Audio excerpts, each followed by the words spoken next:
só, queridos, eu vou passar para vocês mapinhas de Israel, ok? E aí tem um mapa grande, que quem quiser aí vai se localizando naquilo que eu estou falando, tá bom? Você pode acompanhar aí geograficamente a nossa peregrinação. Então, olha só, nós estamos no extremo sul de Israel, tá bom? Nós estamos aí na fronteira, não é, de Israel com o Egito. Vocês passaram por Taba, ok? E vocês entraram então em Israel por terra pela fronteira com o Egito. Do lado direito de vocês, então, as montanhas da Jordânia. Nós estamos passando agora pelo centro de Eilat. Eilat hoje é uma cidade litorânea, tá bom? E nós estamos ainda vivendo a primavera, mas já com cara de verão. Lembrando que nós estamos em uma região desértica, então aqui é muito quente, tá bom? Então aqui, vamos dizer assim, nós estamos na primavera, mas já é temperatura de verão. Então nós estamos vivendo a alta temporada já em Eilat, onde não apenas os turistas, como os israelenses também vêm passar o fim de semana na cidade litorânea de Eilat. Do lado de vocês, o aeroporto de Eilat. Esse aeroporto não é internacional, ele só faz voo local de Tel Aviv a Eilat, porque de Tel Aviv a Eilat são 5 horas de viagem, tá bom? É como quase do Rio a São Paulo, para quem aí é do Rio de Janeiro. Então, essa é a cidade nova de Eilat, porém, no passado, não é? Aqui existia também um porto feito por Salomão, ok? Salomão fez um porto aqui, a cidade se chamava Bet Sion, e ele fez um porto para trazer o quê? Para trazer madeira de Tiro e Sidão, tá bom? Ele fez esse porto aqui em Eilat. E Eilat também, no passado, existe muita história antiga. Por quê? Porque o Egito, não é? A época faraônica, a história... Faltou estar? Uau, agora nós estamos em Israel. Glória a Deus. Vou mostrar um pouquinho. Então, pessoal, olha só, aqui. os faraós, não é? No passado, Israel, a terra que vocês entraram agora, era conhecida como a terra de Canaã. Quem viviam aqui? Os cananeus, não é? Então, os faraós faziam muitas incursões a Israel.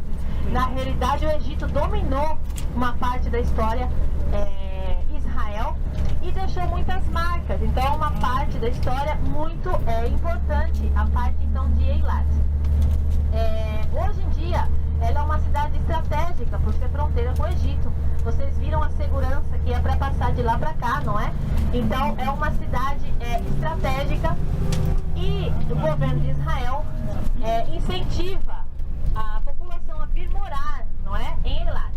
Se bem que é difícil ter esses voluntários por causa das condições climáticas, não é? Aqui no verão, pessoal, nós chegamos a uma sensação térmica de 50 graus, tá? Chega a fazer 45, 46, tá?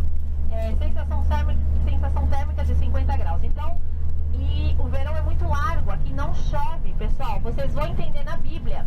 Vocês vão entender quando a Bíblia diz agora que Deus é aquele que manda chuva, as chuvas seródias e a chuva temporã. E nada mudou, porque Israel depende muito da chuva. Porque 60% do território de Israel está no deserto, tá? Então a chuva é muito importante para encher os mananciais que abastecem o país até nos dias de hoje, tá bom? Então é muito importante a questão da água. Como é que funciona aqui em Eilat? Olha só, como Israel tem esse problema na questão da água, ele desenvolveu várias tecnologias para suprir essa falta, não é, de chuva natural. Então, por exemplo, a água em Eilat, ela é uma água transformada do Mar Vermelho, tá? A água salgada para água doce, tá? Então, a tecnologia que você precisa para fazer isso é muito grande e também o custo disso é muito caro, tá? Então, Israel faz isso, faz essa transformação da água e essa é a água que abastece, então, a região de Eilat. Olha só, pessoal, do lado direito de vocês continua, olha, vocês veem uma bandeira enorme, aquela bandeira da Jordânia.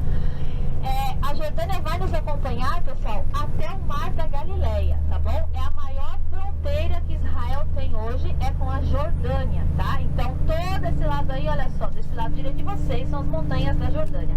No passado, pessoal, olha só, ó, se você pegar o mapa de Israel desde lá de cima de Tibérias, descendo até aqui embaixo, a Bíblia fala, olha, o meu povo saiu do Egito, o meu povo desceu ao Egito, porque realmente quem vem de Jerusalém tem que descer, agora vocês estão subindo, tá bom? E quando você vem do Egito, você tem que subir até Jerusalém.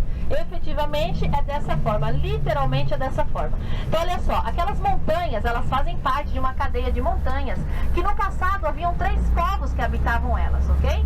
Existiam então, lá em cima, tá bom? Já passando a região de Tibéria, não é? 3 povos que vinham até aqui embaixo. Então olha só, os amonitas, os moabitas e os edomitas, tá bom? Os edomitas aqui. Por que se chama essa região de Edom? Não hoje, hoje é a atual Jordânia, no passado.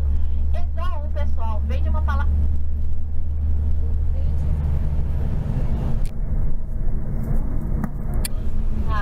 O Robaina faz arte. Olha só, pessoal, Edom vem de uma palavra hebraica. Toda palavra em hebraico, tá? Vocês já vão se acostumando com os termos. Olha só, aqui do meu lado direito, aproveitando o ensejo, é onde eles fazem a transformação da água, tá bom? Aí transforma a água da água salgada para água doce. Olha só, toda palavra em hebraico, ela tem uma raiz e tem um significado. Todo nome em hebraico tem significado, tá? Então, como é que nós sabemos isso? Quando nós sabemos hebraico, não é verdade? Então, por exemplo, Edom, ok? Vem da palavra hebraico Adom. Adom significa vermelho, tá bom? Porque as montanhas têm cor avermelhada, tá? E não se confundam com Adom. Adom com N é Senhor, Adonai, tá bom? O hebraico tem muita nuance dessa que quem não conhece o idioma pode se confundir, tá bom? Então ali, os povos edomitas que foram originários de quem? De Ló, não é? Ló foge, não é? Para onde? Ele foge para lá e as suas filhas embriagam à noite, não é? Dormem com ele e ele então dá origem aí aos edomitas, não é? E aos moabitas. Então aí foi onde teve essa passagem bíblica. Olha só, os dois. Olha só, pessoal, vegetação, vamos vendo. Olha só, vocês veem do lado esquerdo de vocês vários tipos de coloração nas montanhas. Aí são as chamadas minas do rei Salomão, tá bom? Salomão tinha então as suas minas aqui, por quê? Porque Eilat, segundo os geólogos, não é? É a parte mais antiga de Israel. Tem aí, da era pré-cambriana, tá bom? 4 milhões e meio da formação da Terra, segundo os geólogos. E a diferença na coloração é devido à idade das pedras. Então, olha só, que pedra nós temos aqui? Essa pedra que nós temos aqui é o granito, tá bom? É uma pedra plutônica, uma rocha plutônica. O que significa isso? As rochas, elas têm várias formações. Elas podem ser de formação plutônica, ou seja, ela está no centro da Terra e devido à pressão e ao calor ela é exposta, ok? Ela se forma do magma da Terra, ou ela pode ser sedimentária. O que significa isso? Que uma vai se colocando sobre a outra. Mas para ser sedimentária nós precisamos de água, tá bom? Se não tem água, não tem sedimentação.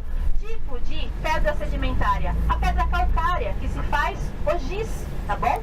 Mas essa pedra aqui, então, ela é plutônica. Por que plutônica? Porque na mitologia grega, segundo os gregos, Plutão, o deus Plutão, é o deus que guarda as portas do inferno. Então, como a rocha se dá lá na metamorfose, lá embaixo, não é? Então, é chamado de rocha plutônica, tá? Então, nós temos as rochas plutônicas, nós temos as rochas calcárias e nós temos as rochas basálticas. O que são as rochas basálticas? São aquelas formadas de vulcão, tá bom? Que nós também vamos ver em Israel.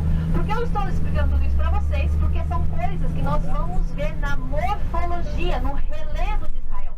Prestem atenção que vocês vão ver uma grande diferença em poucos quilômetros. Israel é um país bem pequenininho, do tamanho do estado de Sergipe. Tem alguém de Sergipe aqui no ônibus? Ninguém? Nenhum sergipano? É do tamanho do estado de Sergipe. Porém, no Brasil, por exemplo, para nós vermos grandes contradições assim de clima, o pessoal do Nordeste tem que viajar até o sul, não é? Até Porto Alegre, Gramado. Mas quanto é isso? São 3 mil quilômetros de viagem, na verdade? Em Israel não, 200 quilômetros, já muda tudo, tá bom? Então é muito contraste numa faixa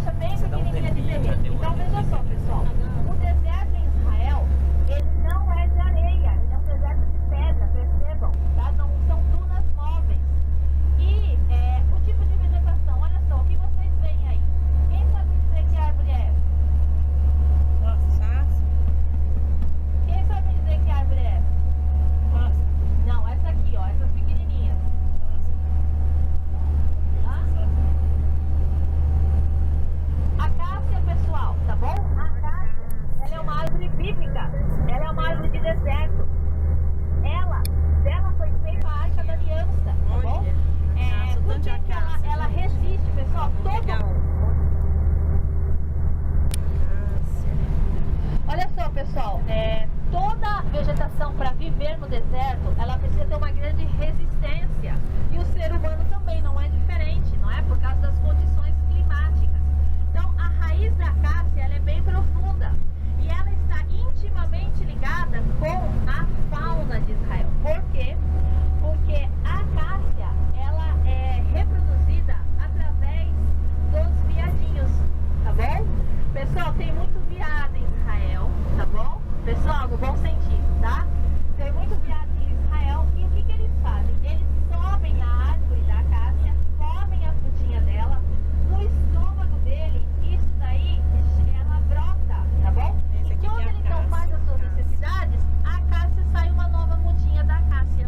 Então o que acontece? Se a população de viados desce, toda essa população de acácia sofre muito com isso. E também a sua raiz consegue chegar no leito, porque você sabe que a água, como é que a gente consegue água, pessoal, na natureza? De duas formas. Da chuva, não é? Que vem de cima, tá bom? Ou que ela vem de baixo. Como é que ela vem de baixo? Através da mesma chuva que vem de cima, porque a rocha, ela é como uma esponja. As rochas calcárias, a água consegue penetrar nela até ela chegar numa camada totalmente fechada, tá bom? Totalmente tampada, não é? E ela não consegue mais passar. Então aí se forma uma ponte. Então quando as pessoas cavam um poço, elas acabam chegando na água doce, tá bom? Então é dessa forma que se encontra a água na natureza.